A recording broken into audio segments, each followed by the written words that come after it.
Good morning, everyone, and welcome to today's webinar. We will get started in just one more minute. We do have a few people still logging in.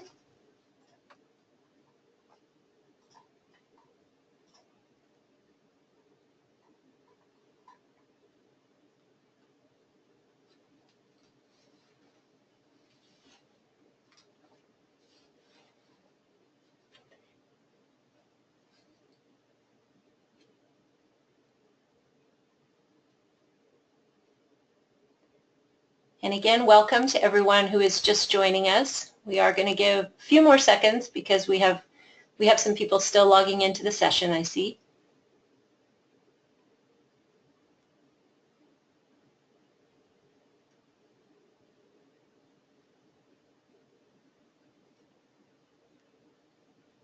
Okay, it looks to have slowed down, so we'll go ahead and get started.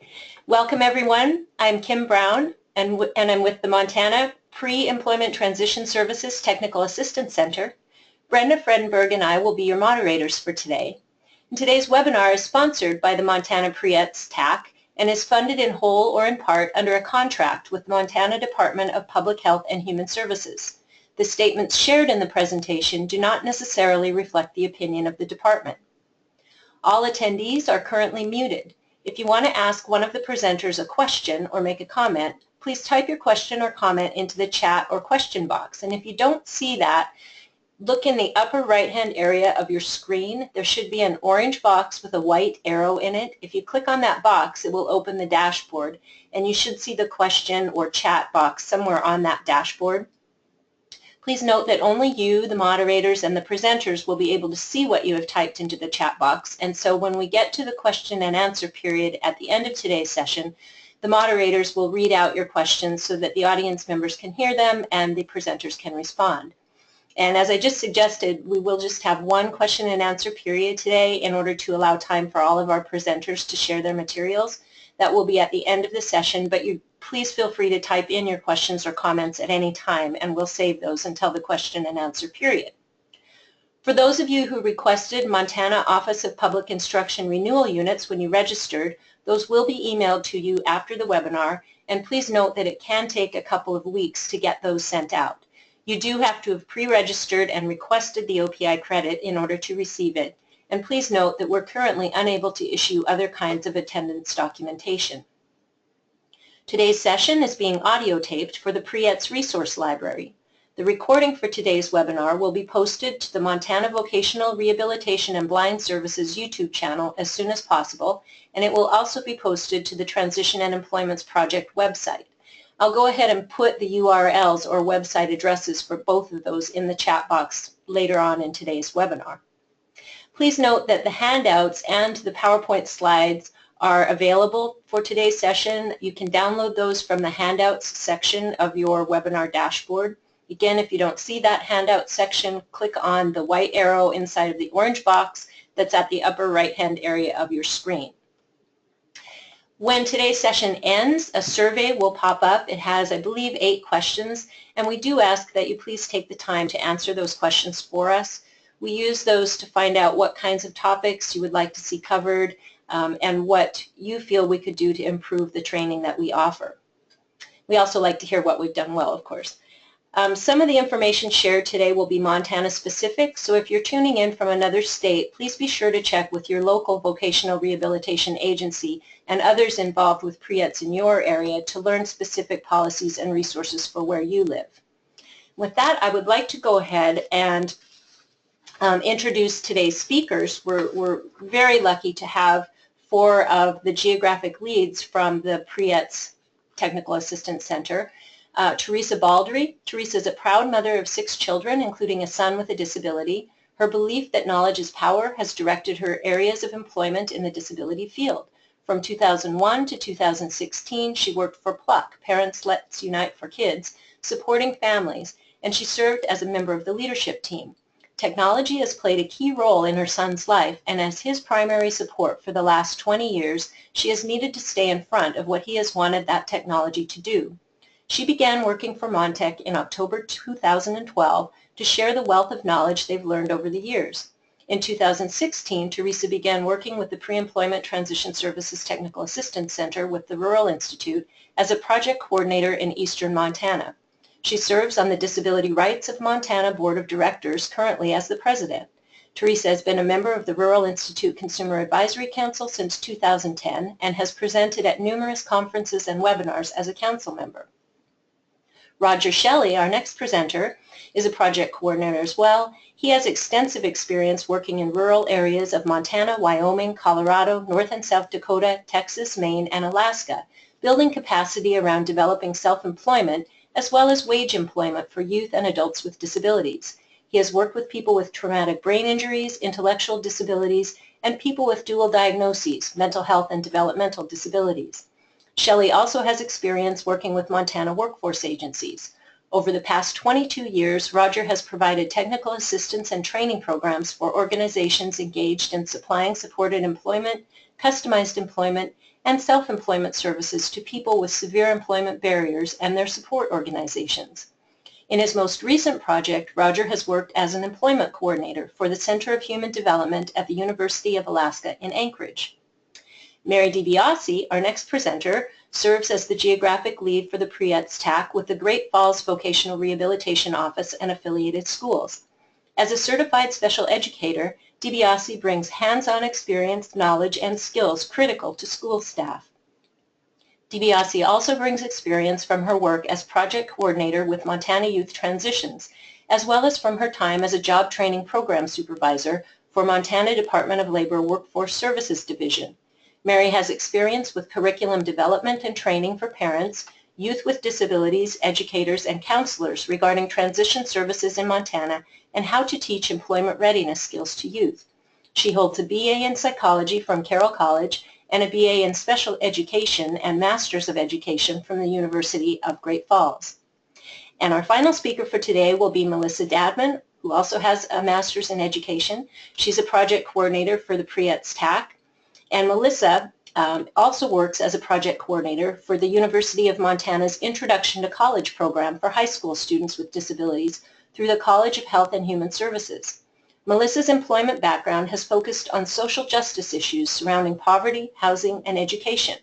While working on her Master's in Education and Special Education endorsement, Melissa participated in the Training Teachers to Ensure Achievement and Membership, or T-TEAM project, whose mission is to increase the capacity of schools and teachers to provide effective instruction to students with low-incidence disabilities. Melissa has taught elementary, high school, and post-secondary students. In her current positions, she enjoys providing technical assistance for PREETS activities and supporting students in counseling for post-secondary education and work-based learning experiences. And with that, I would like to go ahead and turn it over to Teresa Baldry.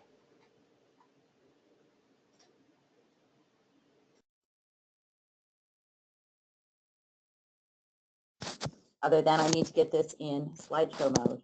My apologies. Okay, so hopefully everyone can see my screen and we're set to go.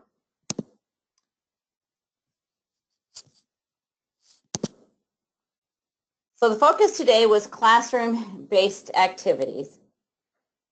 And when the webinar was being developed, we were looking at these as activities that mainly vocational rehabilitation counselors, but also school staff and other service providers could take and bring into a classroom and provide support to the teachers in providing pre-employment transition services.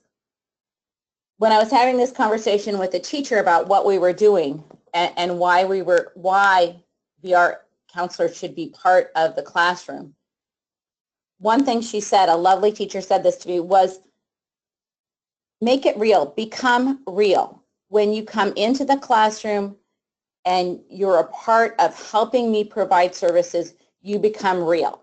You're not just paperwork you would like me to complete. You're not just a phone call. You're a real person working alongside me with youth. So for me, the biggest why is making yourself real. Also under that, when you're in the classroom, you have that opportunity to get to know teachers. And as all of us being individuals, they have strengths and they have areas that they're not as comfortable with. When you're spending that time with them, you're going to understand where they really excel in providing these services and where they're going to maybe need some help. They're not as comfortable. They may or may not be identifying that they need help in this area, but if you're there, you're going to get a better understanding of where they're currently providing services. It also gives you an opportunity to work with the students in a setting other than your office. It's more than likely the activity is going to be something in a group setting and gives you an opportunity to observe how they interact with their peers, how they participate when it's a group activity. Helps you see what their strengths are, helps you see what some of their needs are. You also start to build communication and increase that relationship time when you're in the classroom with them. You're not just someone they go and see in an office. You're someone who they're seeing on a regular basis and providing them on a regular basis with tools to build their own skill set. The last piece I have under this why section is that facilitating opportunities to support the outcomes. Pre-employment services are to impact the students. When you're there and providing the services or observing the services, you have that opportunity to see if the impact is making it to the students. Are they able to take and use the information and grow in their skills?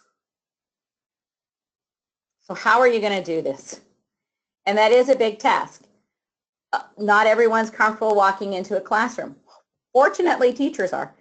But if you're coming from the outside and coming into the classroom, how can you do this? Again, going back to that lovely teacher, it's really about offering to help. How can I help you? What are the resources you need? What can I bring to you to help you do your job? Now, I have a little caveat there in that next bullet, because by saying, how can I help you? What do you need? You could be opening a whole box of things. Maybe if you're just starting this relationship, you may not be comfortable providing. So as a VR counselor or another service provider, you might consider a list of pieces that you could bring to the classroom. When you're developing the list, think about your individual strengths. What are you most comfortable sharing about? When are you confident in presenting information and working alongside people? The other advantage to that list could be that it literally is an option list for what teachers could choose. They may not even know what they can ask you for until they see, here's things that you could bring to me. Another piece of that how is you're facilitating those activities that have been identified as a need.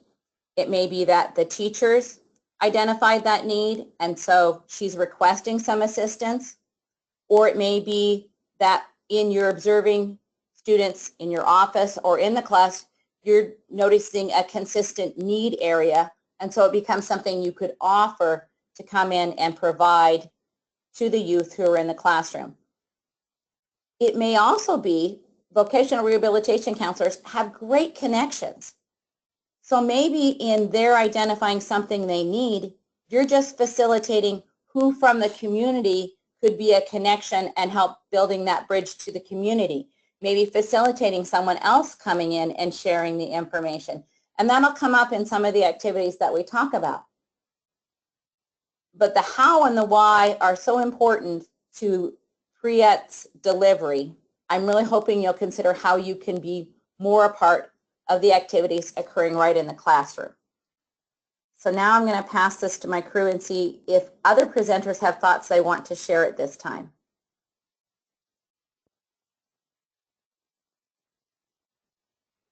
And we kind of agreed that their silence meant I just keep moving. So hopefully I got us covered and set up for where we're going to go.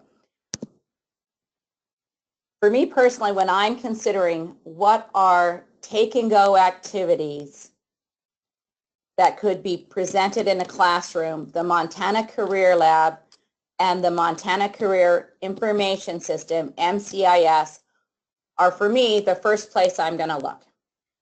We were incredibly fortunate that the end of March, one of the trainers, Pam Brandt, came out and spent 2 days in eastern Montana connecting with WIOA partners and schools to talk about these resources and how they could be activities and used within the classroom. So fortunately for me, I got to have a recent refresher. If you're needing to connect or you're struggling at all with delivering these services, the help desk is going to be on this first slide and a couple other slides, because I want you to seriously consider reaching out to them and looking at how a training could be facilitated to provide hands-on learning of what all is available. I'm only going to be able to touch a few of these resources, and there is so much there that I'm just going to scratch the surface. I've given you both of the web links that I'm going to touch on. The top one is for the Montana Career Lab, and the second one is the portal for the MCIS. So if you've clicked and you're into Montana Career Lab, this is what you should be seeing.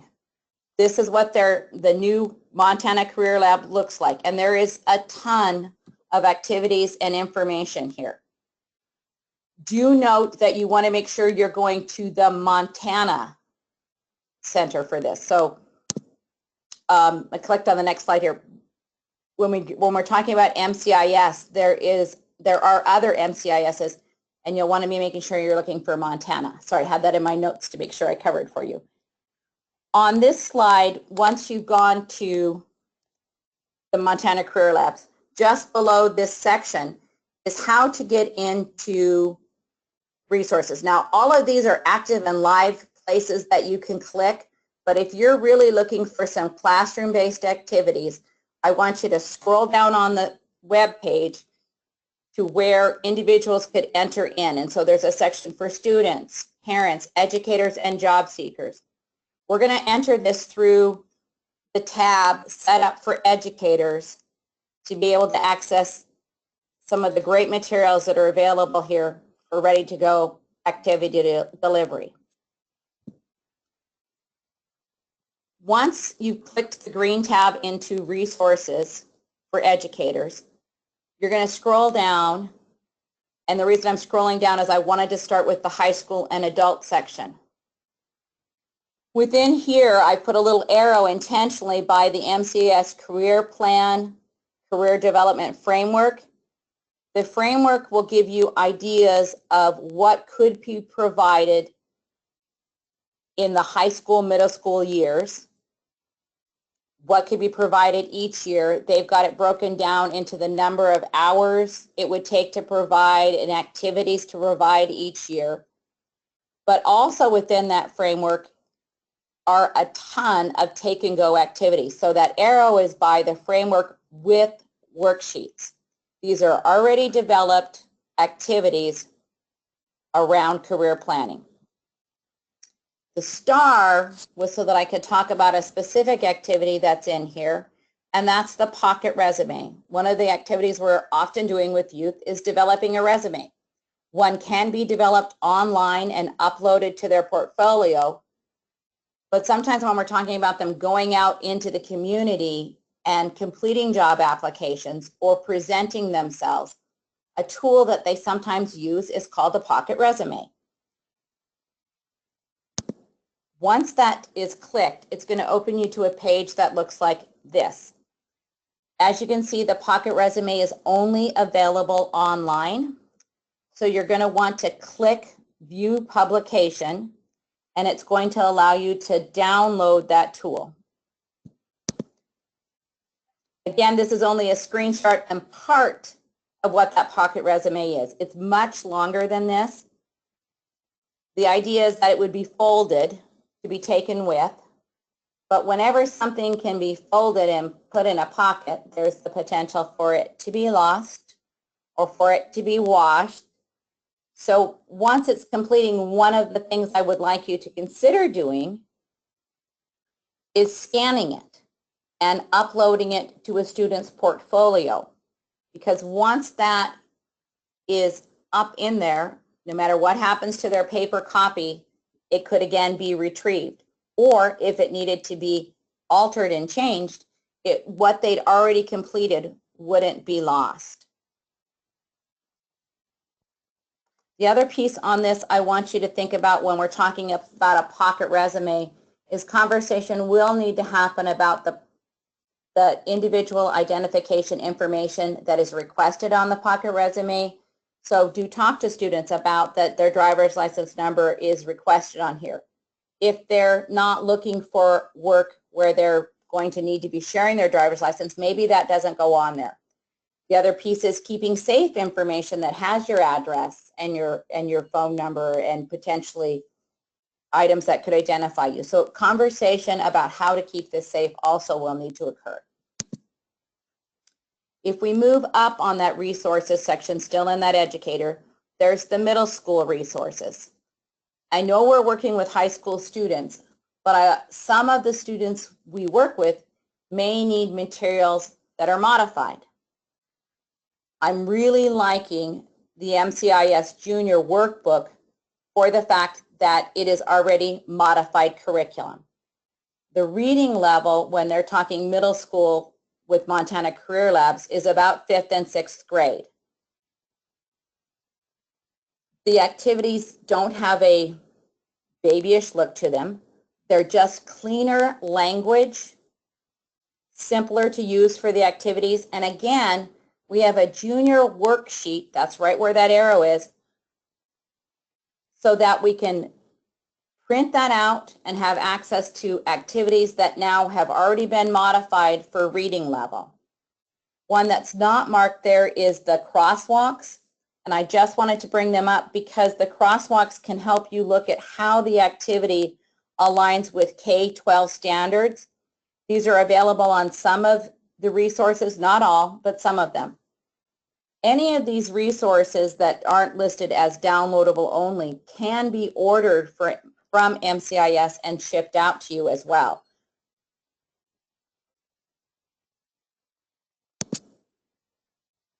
The last section and the first page under the resources, the first part under the resources, the top of the page, are their grade school resources. So again, when we're looking at maybe needing to modify the curriculum, Career Heroes is written at a 3rd and 4th grade level. I have spoken to individuals who are using this with their high school students because it's more of a comic book, and the fact that it was written that way was engaging to the students they were working with. The Montana Career Labs is also posting pieces out of this, so it's an opportunity for you to take a look at it. Alongside the guide itself, there's a teacher guide. Now, teacher guides do have to be printed out by the individual wanting to use those. Those aren't something that can be ordered. There's the Career Hero trading cards, and I've seen some great activities done with those as far as getting up and moving. And you have the crosswalk here for Career Heroes, as well as a crosswalk and a guide for Jacob and Emily Skip School. That one, as listed, is up at that 5th and 6th grade level. And just above, you have the resources for 1st and 2nd graders as far as just taking a look at careers in a real simplified, aligned with the alphabet, learning about careers.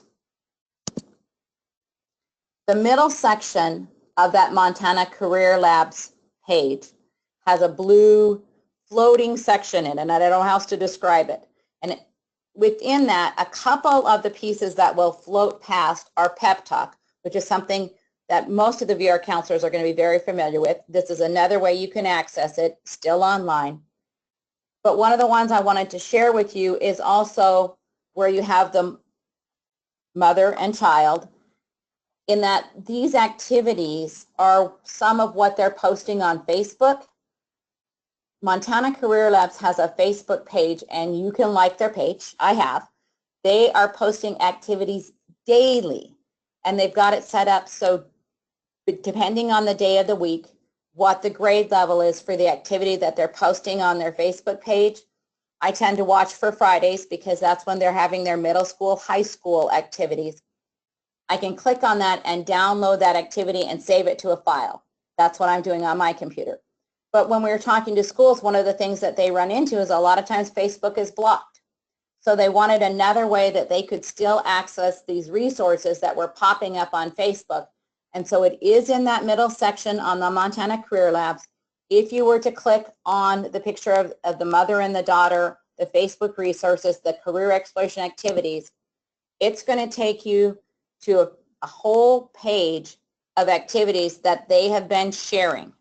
So I just wanted you to see that they've got it, how they've got it broken down as far as pre-kindergarten and kindergarten, first grade, second grade, third and fourth grade, fifth and sixth grade, and middle school. And then within each of these areas, I picked one activity that they had shared and placed here.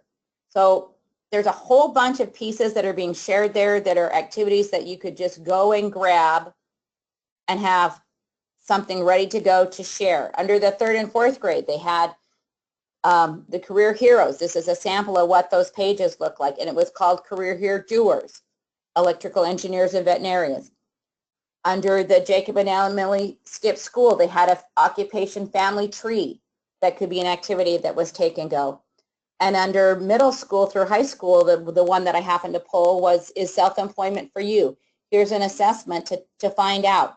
So these are just ready to go, ready to use, and all available in the Montana Career Lab. Now I'm going to have to jump out and go into oh, sorry, I'm not going to leave yet. We're going to go to publications. So one of the things that I found is some of the publications that are available aren't necessarily under the Educator tab. And usually that's because these are items that are no longer in print. So I wanted you to have another way to be able to get to those publications. The ribbon where I've got the publications circled is sometimes referred to as their mega menu on the Montana Labor page. So if you click on publications, it's going to take you to a page that looks like this. For what I was looking for the high school, middle school resources, you'll see if you go down to career and then you go scroll down even further, you can see you've got high school 9, middle school 5. Those numbers can change. It's currently listed as a 9 because there were 9 activities at that time under the high school piece. If I would have clicked that, it then would take me to some of these activities. I wanted to make sure that you knew that the job interview tips were here. They're also a part of the mock interview activity, so you don't have to print them separate, but if you just wanted to be able to print the job interview tips, you wouldn't have to print out all of the mock interview. If you're an individual who's really strong in math or in science, or the connection you have with the school is a science or math teacher, I wanted you to know that there was curriculum that had already been developed and was available to reference and share and use if that was your way in, if that made you more comfortable in presenting or was that resource that a teacher was asking you for. These are not publications that you can request, but you can open them online and save them and print them. Now we're going to jump over to MCIS. Now this is only one way to enter MCIS, but because we are on the Montana Career Labs, I wanted you to know that this is a way, besides typing into your browser, that you can enter into MCIS.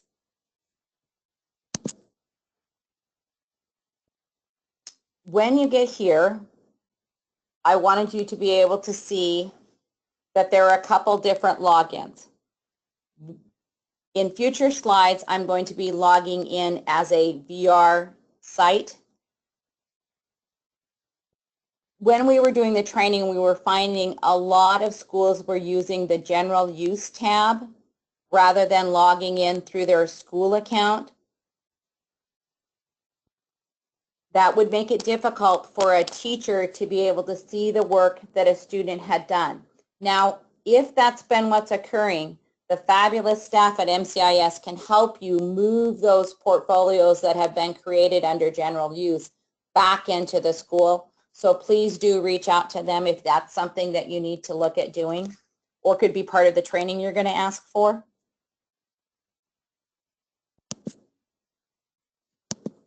That's where those were. I didn't realize I I wanted to make sure, again, you knew how to get a hold of them. Here's the website if you just wanted to type in the website instead of clicking the MCIS login.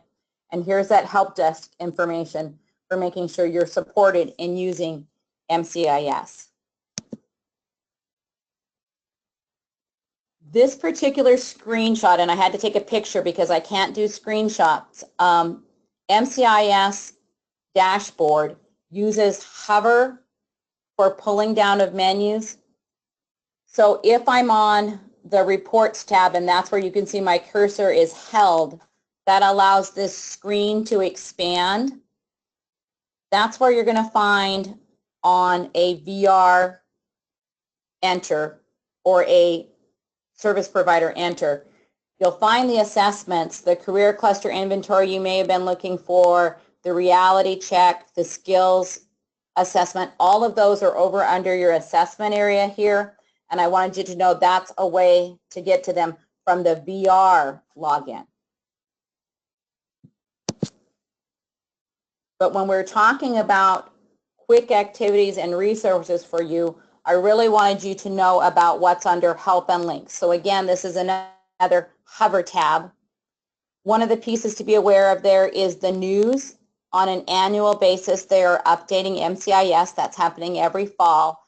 And what's new and what has changed is going to be available for you under what's new. That's where I've got the red star. The other two items under tutorials and more goes into more of the take and go activities that we're really focusing this webinar on. So the first piece I want you to go to is tools for counselors. And then when we're under tools for counselors, I want you to take a look at classroom activities. Once classroom activities has been selected, and you can see the little yellow arrow toward the top that I chose, classroom activities, and I'm still under tools for counselors and teachers, there's these little blue arrows that need to be touched, clicked to expand the information that's under there. Unless you click on them intentionally, it doesn't automatically expand. So as you can see, the employability skills lesson plan's there, the survey's there, the learning style lesson plan is there, tip sheets and the survey. The last one I wanted you to see under other activities is college bingo. That's a real fun activity that sometimes people are looking for, but it's under other activities and under that tools for counselors classroom activities. Just below classroom activities, still under tools for counselors and teachers, is guides and instructional materials. These are so important to the activities that you're doing as far as the career cluster inventory, the ideas, the skills, because here's the counselor guide for providing that activity to be ensuring that it's not just a turn the computer on and the student complete the activity. What was the intent or the information that's gathered from doing the survey? How are we expanding and discussing and then using what we've learned? The skills counselor manual would be one I would definitely consider printing out, and that's why I've got the green arrow there, because the language in the skills, although great personal skills that we might be looking for in an individual, dependable, flexible, persistent, may not be language that the youth are comfortable and have an understanding of what that means. Just the definition, working in a reliable and responsible manner, still might not draw how that is connected to what I'm doing on a daily basis. But if we jump over to the next column of work skills activities, indicating the presence of this skill, turning in homework on time, that's something they could definitely identify with. Setting the security system when closing a business for the night, or providing daily care for animals in a clinic, that helps it become real for the youth. So if I were looking at using this skills activity, I certainly would want to print out the counselor's manual and have that Appendix A available to help expand what the definition of these skills were for the youth. Now, I wanted you to know that when you're in tools for counselors and teachers, you flip to another slide or layer of MCIS. This is actually taking you out to the general user area. You're no longer in the VR side, although you're at this time I was logged in as vocational rehabilitation. You flipped from your site administrator side from your VR side. The quickest way is to use the back arrow to get back to the VR side. Now that is not the way that MCIS trainers are going to tell you to do, and once you become more comfortable with MCIS, they have a very efficient way to move back and forth. But if you're not comfortable and familiar with using MCIS, this is the only time I would ever encourage you to use the back arrow. MCIS is not intended to use the back arrow. It's a great way to lose the information you've been gathering. But when you're moving between sections as a VR counselor, I want you to know the quickest way, the one-click way to get back to your dashboard is going to be to use that back arrow. And the reason I wanted to go back is also under help and links and tutorials and more, I wanted to be able to share with you curriculum that's available. So when I click curriculum, it's going to take me to a page that looks like this. And I could make all kinds of selections as far as career plan level, themes, common core standards, counselor domains. I just chose one item, which was setting goals. That's something we often want youth to be able to do. And then I have to go down to the bottom here and make sure by that blue star, which isn't on their page, I put it there for you, to click sort. When I click sort, this is what I got. There were 14 activities on setting goals. So I had options as to what activity I might want to further explore for using on setting goals. Attitude adjustment caught my eye because I think our attitudes can definitely affect our goals. So I clicked on that one, and here's what I got. This is just beautiful to me. It breaks down what I need to be having, how long this is going to take me. So they're recommending this to take about 75 minutes, that I should look at spreading it out across 2 days. For preparation, I need to have a computer projector and the classroom computer, open space for activities, their portfolios, and research and review information about attitudes and self-talk. There's an attitude worksheet. And if I go under materials, that attitude worksheet is right there for me, along with the PowerPoint that I'm going to be using in my steps for what to complete. Variations and accommodations are there, and how to capture what is learned back into the student's portfolio is there. We really need to think about these portfolios as being a lifelong tool for individuals. And we need to be looking at how are we saving work that's completed into these portfolios.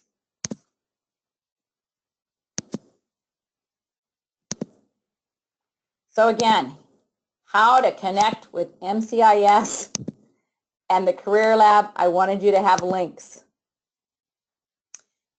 Please consider emailing them to look at when you and how you could set up some training. The next take and go activity I wanted to talk about is at the Job Accommodation Network, something that all of the VR counselors are familiar with, I completely expect. But I just wanted, if I were looking for a take and go activity, to take a look at the A to Z of disabilities and accommodations. Accommodations are something that students are often not sure about in the high school environment, let alone understanding that they could have them in a work environment. This could be used to either pull up specifics for an individual based on their individual disability and learning about what they need, or just to have a few disabilities as a group that we're going to look at and pull up what some of the accommodations could be in a work environment for an individual who had this disability, and then facilitate conversation about if these were accommodations they were needing in their work environment, how are they learning to use these accommodations while still in high school? What's something that would be similar and flow into work. So again, it's just a resource that could be a place for a quick to create activity. Financial literacy is an area that VR counselors or support service can often be asked to provide some assistance in. Looking at how and why do we fill out employment paperwork? How do I read a pay stub? How do I manage my income? And why do I need a good credit score? All kinds of pieces around financial literacy. So I wanted you to know about this website, that all of the materials under this resource section I selected were the free materials. And I wanted you to be able to look at what's all available there as potential take and go activities.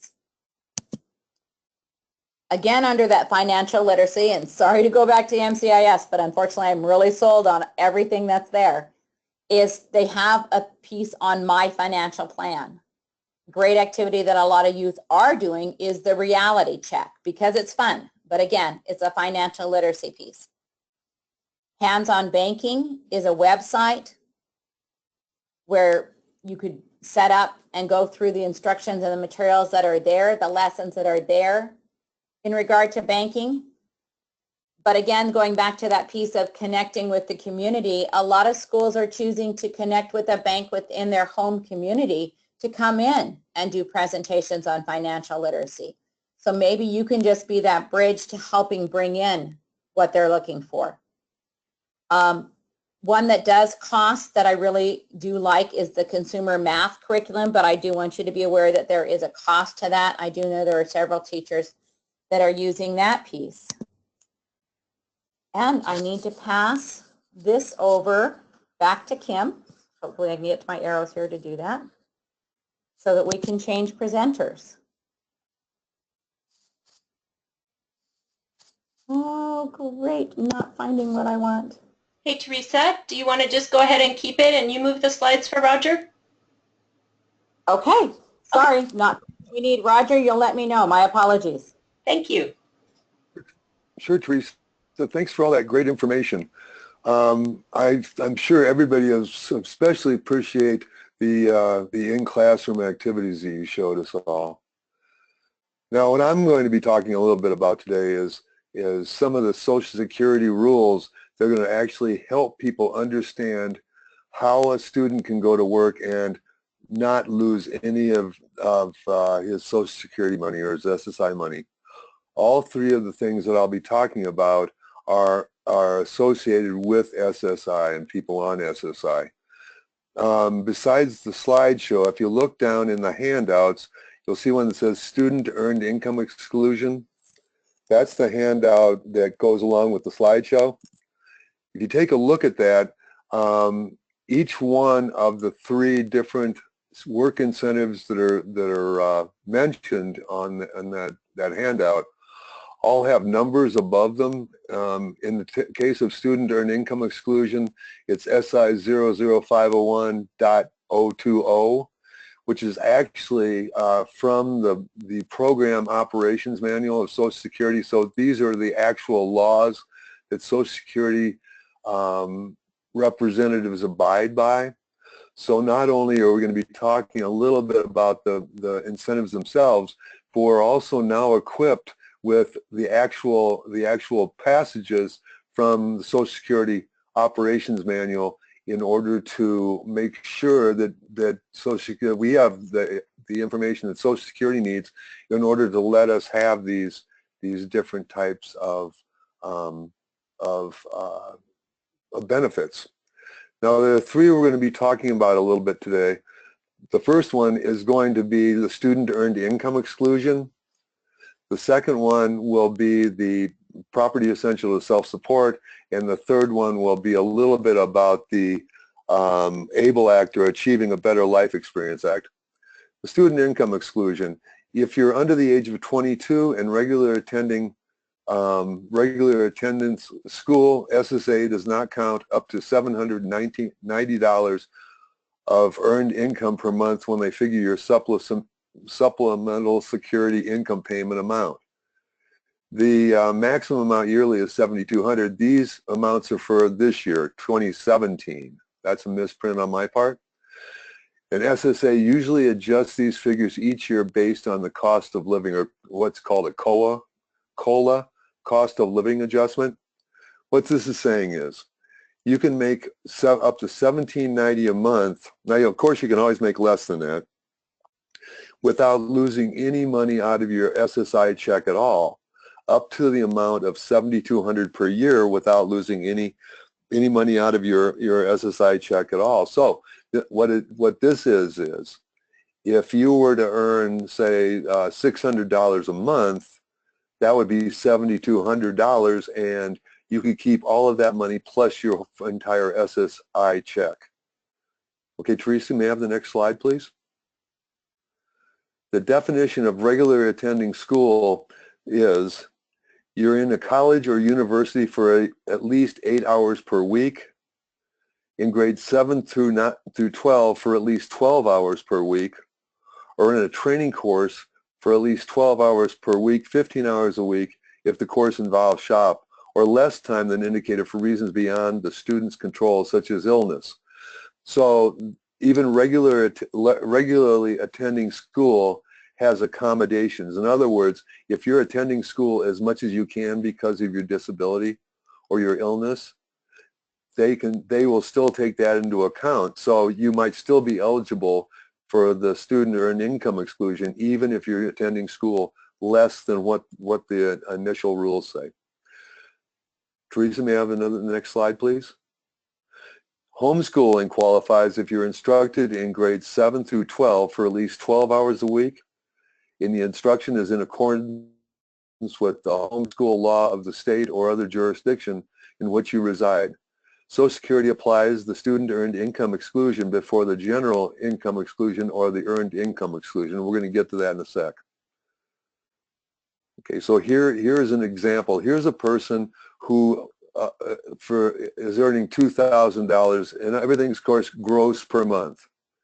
So after a student earned income exclusion is applied, income is subject to the general income exclusion, $20, and the earned income exclusion of $65. This is pretty typical for SSI calculations. So in this case, the person has made $2,000 in 1 month. They're able to make $1,790 in 1 month. So subtract $1,790 from the $2,000. You get $210. Now you take off the general earned income exclusion of $20 and the $65 of earned income exclusion, and you end up with $125. Next slide, please, Therese. Now the 125 is divided by 2 to see how much money is actually going to come out of the SSI check. The full SSI check for this year is $735. So you take $6,250 off the $735, and you get a SSI check of $672.50. And the person is able to earn $2,000 for the month, for a total monthly earnings of $26,772.50. That's between the gross earning of the check of what he earned for income plus the SSI check itself. So once again, it's always the best thing for people to be able to earn money and when they're on SSI. But the misconception of a lot of parents, and that's why this is included here, the misconception is that a person, especially a youngster, can earn any money at all and keep their SSI check and their Medicaid. In the case of the student earned income exclusion, people can earn pretty much as they want per month, up to $7,200 per year, and keep their entire SSI check. So they have their earnings plus their SSI check every month, and there is no reason to worry about losing any of their SSI check or their Medicaid if they're under 22 and they're going to school with those definitions. Okay, so on page 12 of your handout is where the student earned income exclusion law and all the information about what the student earned income is. Okay, so the next slide, Therese, please. Okay. Now, this is called the property essential to self-support, and this is actually on page 1 of that handout. And it's also got its POMS number, SIBOS 01130.500, and it's got all of its information too. The reason that this is important is that resources that a student uses in order to operate a business or earn money. This is instead of when people are looking at the $2,000 resource limit, oftentimes, especially parents, get confused about resources that the person owns in order to make money. Recently, I was in Joliet, Montana, and I was working with the transition teachers and a parent on the behalf of an 18-year-old young man who already had a pair of mating cattle, and they were probably worth about $5,000, and being worried about whether or not he could have those and not have them counted as resources for himself, and therefore lose his SSI check and Medicaid. Well, under property essential to self-support, or PES, though, as long as that person is making money off of those cattle, then they can't be counted against his resource limits. Up to $6,000 of equity value on both business and non-business property. And it also includes business bank accounts. This is important because when a young person goes into business for themselves, when they're self-employed, any of the money that they put into a business bank account is not counted as, number one, income for themselves unless they pay themselves out of that bank account, or number two, counting against their resource limits. So any money that can be put in that account, the person will get his entire SSI check, even though his business is earning money, as long as all those receipts, all that money goes into a business bank account. And typically what people do is they disperse that money prior to the end of the year on anything that they need to expand that business. So they're constantly using their income to expand their business and getting a full SSI check. One time I got a call from a woman in Livingston, Montana, and her son we purchased him a copier that he was going to be using at work in order to make money, in order to increase his hours and make money. And she was worried that copier, because it was worth $6,000, was going to make him ineligible, because he'd be over-resourced, make him ineligible to get SSI and Medicaid benefits. Once she found out that it was actually it was going to be property essential to self-support, then she knew that was not going to have any effect on her son's income, or on her son's SSI income at all. Now a little bit about the ABLE Act, which is in between those two other citations on your handout.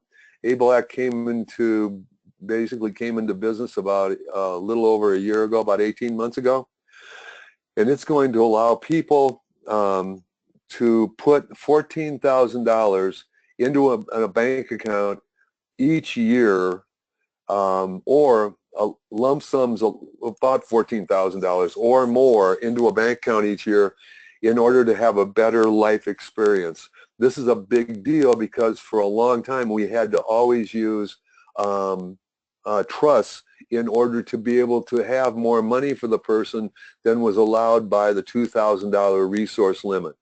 Now we have the ability to put together an ABLE Act account and be able to put money into it up to $400,000, or up to $100,000 without them losing any money out of their SSI check. If they have $100,000 or more in the ABLE Act account, then they're going to be losing their SSI check. We don't currently have that in Montana, but you can establish some. The nearest state is Oregon. There are definite tax advantages to ABLE Act, so you might want to do a little research on it yourself, and then you can start talking to parents about it if necessary. But for sure, talk to parents about the student earned income exclusion and property essential to self-support. That about does it for me, and I think we're going to go on to Mary's part of the program. Great, thank you, Roger. I want to just offer some ideas for types of classes that can be used to promote skill development on ways to look for work and also to how to be successful in a job. So hopefully you'll see that all of these things are kind of building upon themselves, and when we talked about, or when Roger visited about how to maintain your SSI when working, the classes that I would like to suggest are how to help students approach the world of work and get ready for it, and also just how to succeed. So the first class that I want to suggest is, it can seem like a pretty obvious one, but there's some components here that maybe hadn't been considered. Basic title being how to search for employment. And when we look at how any of us got a job, I would be willing to bet that at least a few of us didn't always follow the traditional model, meaning that we looked in the newspaper, we went to the job service, and we filled out an application, and we went through an interview. Certainly, those are things that we need, or ways that we need to teach our youth, but then there's also the components such as understanding who your network is and how to develop that network. So we look around and we see who is in our support system that helps us with understanding what's available and who do they have contacts with. But then are there things that we need to do to develop and make those networks even more stronger? How do you read a newspaper ad? What kinds of things do you look for? Is it as simple as walking down Main Street and seeing who has a want ad in the window? How do we use online job search opportunities? Anymore there seems like there's a plethora of different websites that are available to help us walk through that process. Which ones are good, which ones aren't? But then we also have a partner in Montana Job Service.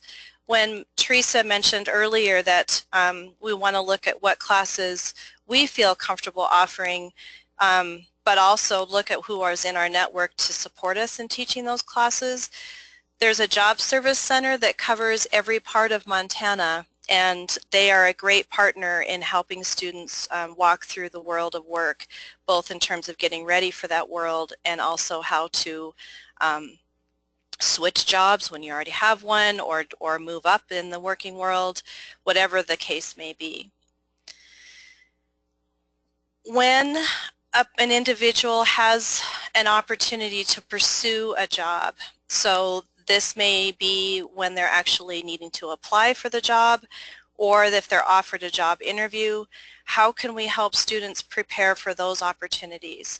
So classes on application and resume building, finding personal references, how to ask an individual if they're willing to be a reference and why we need to do that. How does one introduce themselves to a potential employer?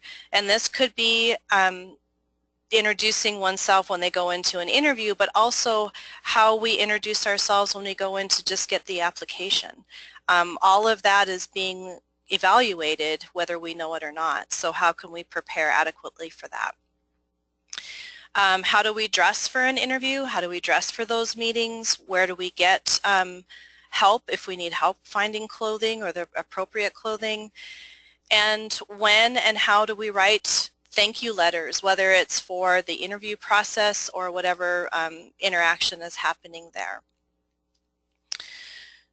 So as I mentioned, Job Service is a very strong partner in our pursuit of employment, and I want to point out that they have a website that can be used with students, whether we're the ones helping the students walk through this website or we invite job service to come in and teach a class on how to register for the job service process.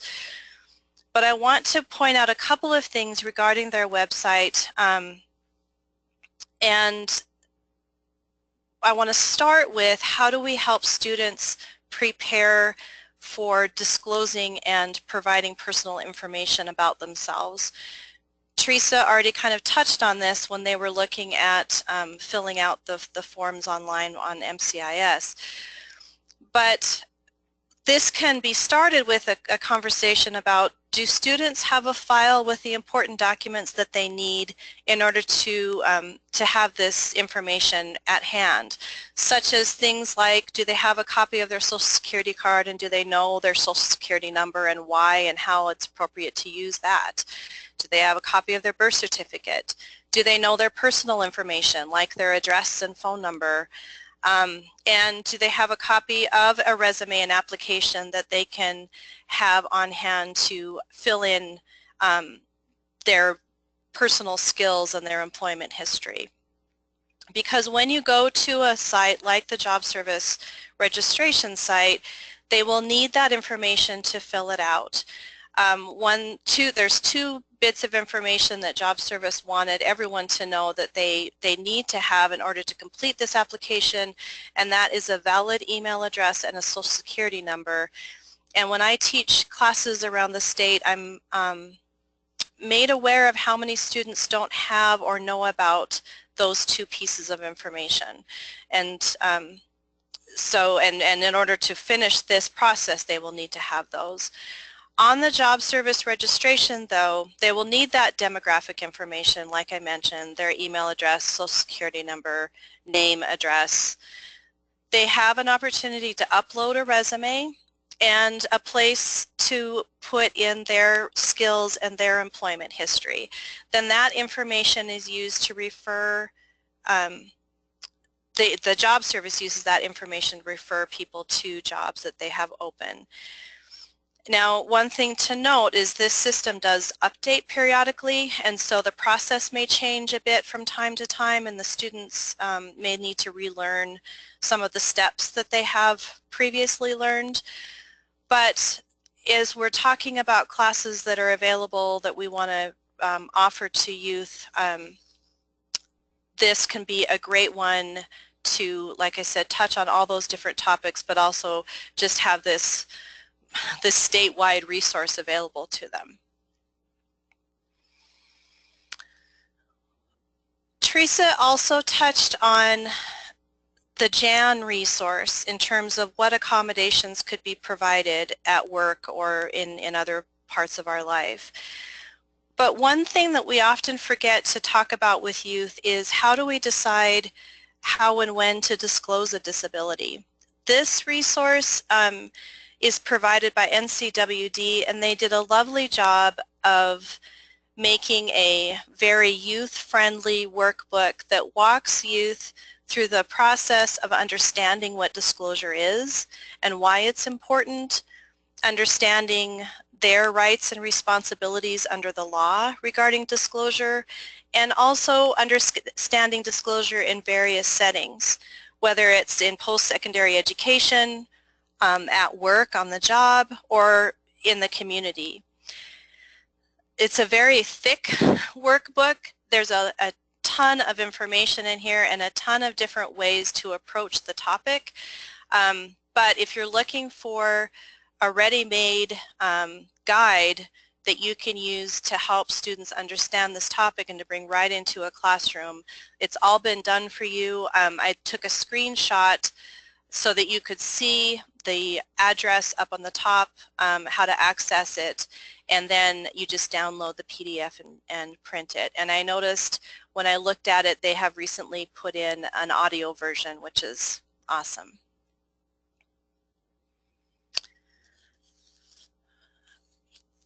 If you haven't visited the Montana Youth Transitions website, I encourage you to do so because there are a number of different resources on this site as well. And the top navigational bar is designed to be a drop-down there. Each of those sections have drop-down menus. And I intentionally took a screenshot of the drop-down menu under Professionals because I wanted to point out that there's an Educators tab that under that Educators tab has some curriculum ideas and transition assessment ideas, informal transition assessment ideas in the areas of independent living, financial literacy, and employment skills training. So if you're looking for additional ideas that include ready-made curriculum, as we come across hopefully free, most of them are free resources, they are put in this section and anyone can go there and look around and see if there's something that can be valuable to you. Also found on the Montana Youth Transitions website, under the MYT projects drop-down menu, there is a free soft skills curriculum. You will need to register for the curriculum, but as soon as you register, a password is emailed to you and you can go in and access all of the information that's available in order to teach soft skills to youth or young workers. Soft skills being essentially the people skills that we need when we're navigating a place of work. Now, people skills, as we know, are valid and certainly necessary in all parts of our life, but there are some specific skills when we're working with people that we need to be able to wrap our heads around in navigating those workplace relationships. There's 10 chapters in the curriculum. They include a variety of different topics, but just as to give you some examples, that talks about communication and different ways that we communicate and how we interpret communication as well. There's a lesson on interviewing. There are lessons on individual and team work ethic, professionalism. So take a look at that if you're interested in teaching any soft skills to your youth. Again, it's a ready-made curriculum with lesson plans and a variety of different suggested activities. Okay, and with that, I am going to change over to Melissa and she will visit with you about post-secondary education.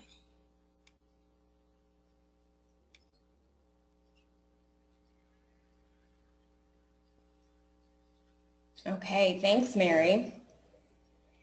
Let me get myself set up here. So I'm going to switch our focus to some of the different classroom activities that can help support that counseling for post-secondary education programming. Now, the counseling for post-secondary education progression is going to offer a lot of different ways to get involved with school-based activities. And all of the progressions that we've released to date are one of the handouts for this webinar. So take advantage of looking at that. It's all together packaged as one. And when you're looking at this particular category, throughout the progression, counselors can do various activities like co-teaching, helping organize, and then facilitating meaningful activities between individuals and small and large groups. So on this slide, I've just highlighted some of those bullets from the progression that many counselors are actually already doing. And this can include activities such as just presenting VR program information on a regular basis to students. And this is going to look different among different counselors at different offices across the state. So some counselors I've heard are able to visit schools every 4 weeks, but for others, school visits are going to be spaced out over a longer period of time. So whatever that frequency is for you, it will be time conducive to plan ahead with school staff so that you can make sure those meaningful activities are offered to students during your visit. And when you're visiting, consider ways you can plan those visits around school activities across the school year. So you can think about activities such as college fairs, trade rodeos, or some of the transition fairs that are occurring. So what information can you offer during these activities? How can you help facilitate guest speakers and panelists perhaps to add to the discussion around program options? Is this a venue where you can present VR post-secondary support info? And again, many of you are doing this piece already, but if not, this may be a really natural fit for how you support this particular pre-ETS category. And you can also consider a time when you can help lead a discussion on the importance of networks of supports, community, and independent living options in relation to post-secondary programs. And then find meaningful activities to help students add information to those transition binders, and Mary touched on this just a bit. So these transition binders can assist students in preparation for program enrollment, disability disclosure, requesting accommodations, and seeking financial aid. So these binders are going to be super helpful for students in post-secondary education counseling. You can think about different topics that you're knowledgeable in for co-teaching parts of an exploration course. And then think about, like, what are some of your own interests? What are you able to offer to the classroom setting? And perhaps your assistance could be needed with facilitating a virtual, or depending on your location, a face-to-face post-secondary program tour. So this could be a really meaningful activity to participate in. And finally, consider ways group discovery can help support post-secondary education counseling. So there are many, many resources available in the format of workbooks, guides, online transition curriculum, and training modules that help support this category. And Making My Way Through College is a guide for any student pursuing a degree or any other type of credential at a 2-year, 4-year community college, or university. So this can be offered in an inclusive setting since the material is relevant to all students, but its primary focus is navigating the college experience for students with disabilities.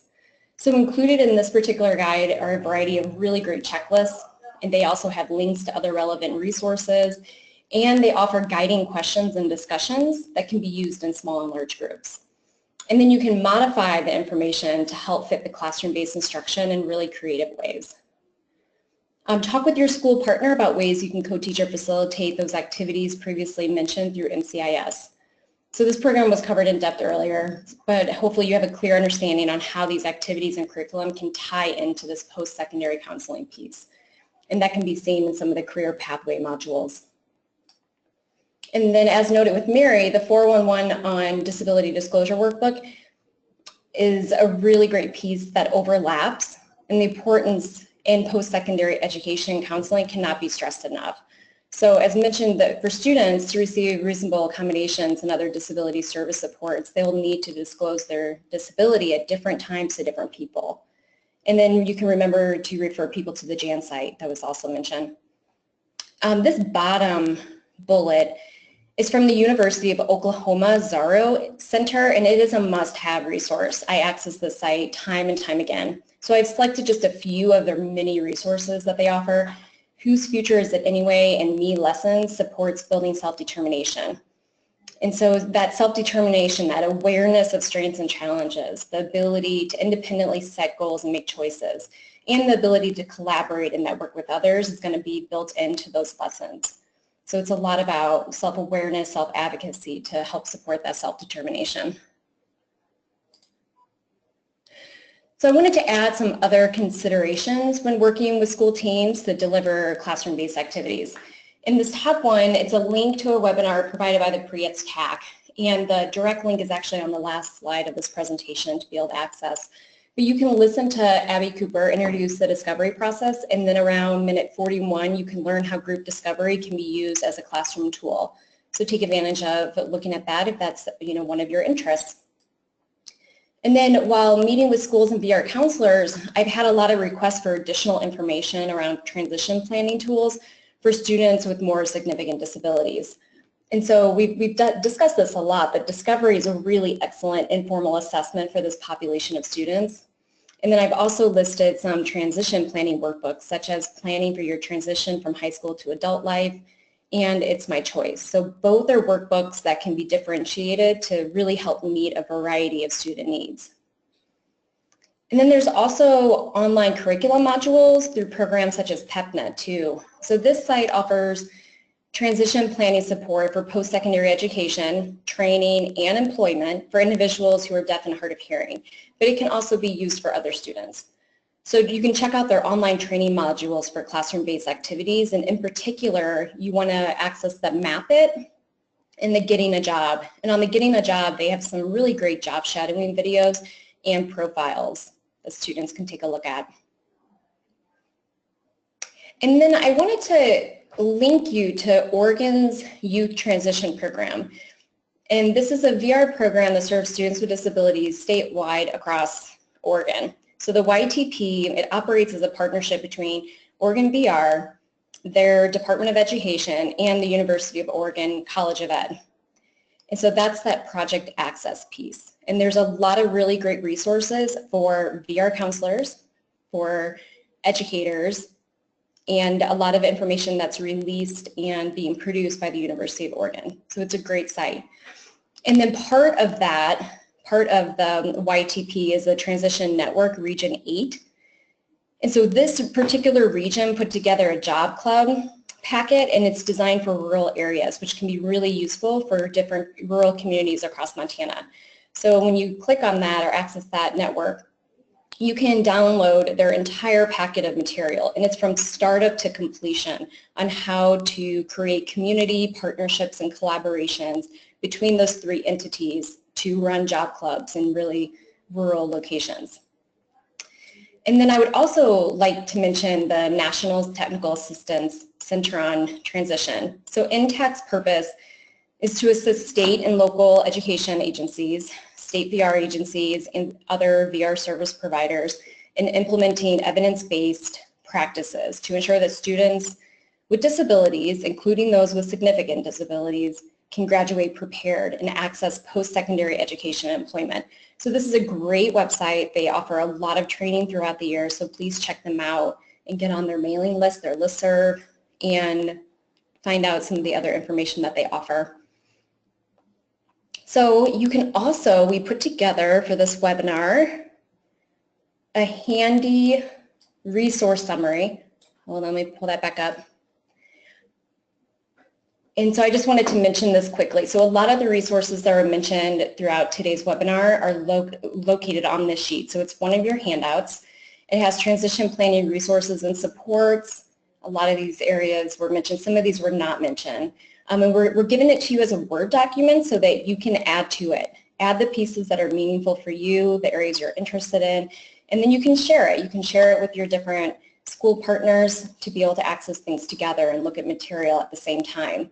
So here are some ideas of different transition planning workbooks that were discussed. And then down here we broke out each pre-ETS category and then listed just a minimum of 3 resources to help get you going. And so some of the ones that we actually discussed you might want to add to if you find it meaningful. But I don't think I added Career Lab on here, I noticed. So make sure you put that piece in there. But use this, build it, use it as a toolkit for yourself and for those that you're partnering with. And access those resources. They're there for you. They've been developed. They're tried and true. A lot of schools are already using them, and they're just fantastic. So with that, I think we're going to open it up to questions. So back to you, Kim. Great. Thank you, Melissa. And if you wouldn't mind advancing to the next slide, I just have a quick few words I want to share before we have Brenda move into the questions and answers. I wanted to let everyone know that this is the final Montana Pre-Employment Transition Services Technical Assistance Center webinar. The Montana Pre-ETS TAC is ending, closing our doors April 30th due to budget constraints from Montana Vocational Rehabilitation. So if any of you from other states or from agencies are interested in Pre-ETS training from the Rural Institute Transition and Employment Projects, please reach out to either me or to Ellen Condon, and we can work on getting you an estimate for whatever kind of training that you would like to propose. So Ellen's email address is here on the screen. My email address, you can just respond to any of the webinar messages that you've received from me, and those responses will come directly back to me. But again, the Montana Pre-ETS TAC is ending officially on April 30th, and so we did want to let everyone know that. And with that, I will turn it back over to Brenda for questions and answers. So currently we have a question about other states accessing the MCIS and particularly voc rehab counselors. And currently, MCIS is free to all Montanans, and their website can be accessed. The general use website can be accessed by anyone. And so to answer that question, yes, you can access MCIS website as well as their Facebook page. And the information on there is limited as far as the depth of the information that others can access out of state. So there are a list of 22 other states in that consortium, and we can, if interested, send that out to those who would like that information.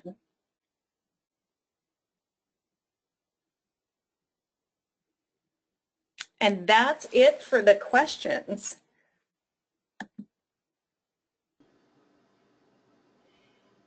And while we're waiting to see if any more questions come in, I will go through our closing housekeeping remarks, and then we'll check back in with you, Brenda, to see if any other questions have been posed.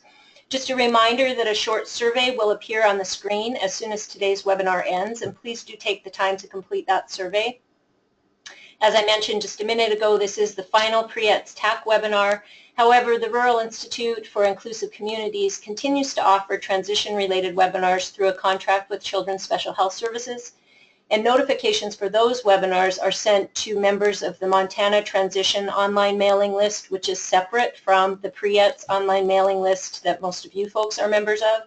If you're interested in joining that Montana Transition online mailing list and you're not already on it, you can just let me know, or we have a link to join that mailing list right on our website. We also post the flyers and other information about those Children's Special Health Services webinars on our Transition and Employment Projects website if you're ever interested in just taking a look to see what might be coming up. We do have a webinar later in May for Children's Special Health Services. A reminder that the recording for today's webinar as well as the handouts will be posted to the Transition and Employment Projects website. That usually takes a few days to get those up. The recording itself, but not the handouts, will be posted to the Vocational Rehabilitation and Blind Services YouTube channel. That can take a couple of weeks to get posted. I have both of the URLs or website addresses for those in your chat box. So if you don't see those, click on the white arrow inside the orange box on the upper right-hand side of your screen and look down in the chat area, and you should be able to see those URLs or website addresses. With that, I'll turn it back over to you, Brenda, to see if there are any other questions. Okay, let's see here what we have.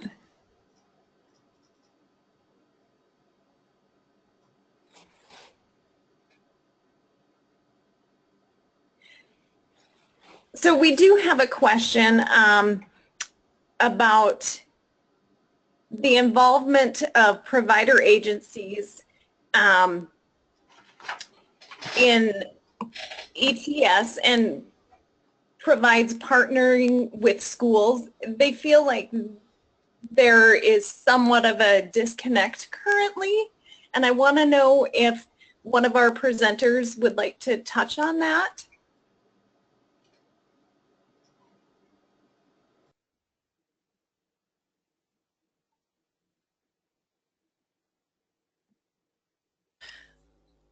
Brenda, this is Mary. So am I understanding the question correctly that service providers and schools, that there's a disconnect between those two entities? Is that? Yeah, and they're just curious about that, and from the question, I get that they probably want maybe a little bit of insight on how to get that connection a little bit more stable, or Okay, so my perspective would be that this varies widely from area to area within Montana. And much of that has to do with what the history has been in each community in terms of how much connection there's been between schools and outside agencies. And one of the lovely things about pre-ETS coming into play is encouraging everyone to connect in ways that they hadn't done previously. And so if in your community you feel like there's a disconnect, my suggestion is to simply make a connection. And if you're a service provider, one way to make that connection is to look at what services you can provide and to help teachers in their goal of providing pre-ETS services to their students. And are there classes that you can provide? Are there resources that you can provide? Even if it's coming in and talking to students about the services that you provide after high school, that's hugely relevant information. So again, it's hard to answer this question in a black and white fashion because it does vary so widely, but I think that's the intention of pre-ETS, is to try to make those connections in ways that they hadn't been previously. Great, thank you, Mary. I do have part of a toolkit that can kind of work with those conversations. This is Melissa.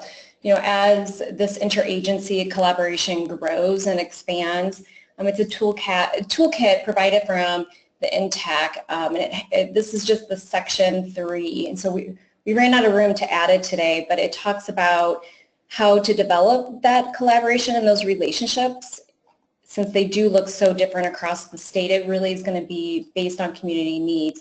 But one of the things that I really liked about this one is that as conversations start happening, they have this great table that talks about the team, who the member is, the purpose, who the participants are, and the different activities that can happen. And so we can find a way to get this out if people are interested, but it talks about the community level, the school level, and then even the individual student level. Thanks, Melissa, for adding that. And Melissa and audience members, what I can do is this is Kim, and I can go ahead and post that particular handout on the Transition and Employment Project's website along with the other materials and the recording from today's webinar, because we're not limited on our website in how many resources we can post. So be watching for that in the next couple of days if you're interested in the handout Melissa referenced. Thanks, Kim.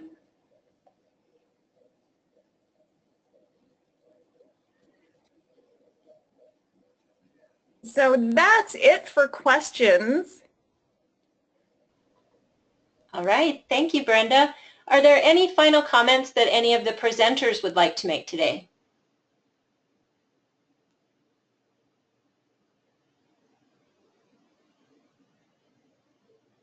Okay, well with that I would like to thank all of our fantastic presenters. I think you shared great information. I know I learned a lot. I always do during these webinars.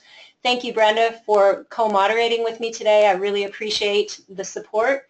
And thank you to all of you in our audience. We appreciate your attendance at these webinars. We appreciate your participation with us over the last year and a half, couple of years that the pre-ETS TAC was in existence, and we hope to be able to work with you in other capacities in the future.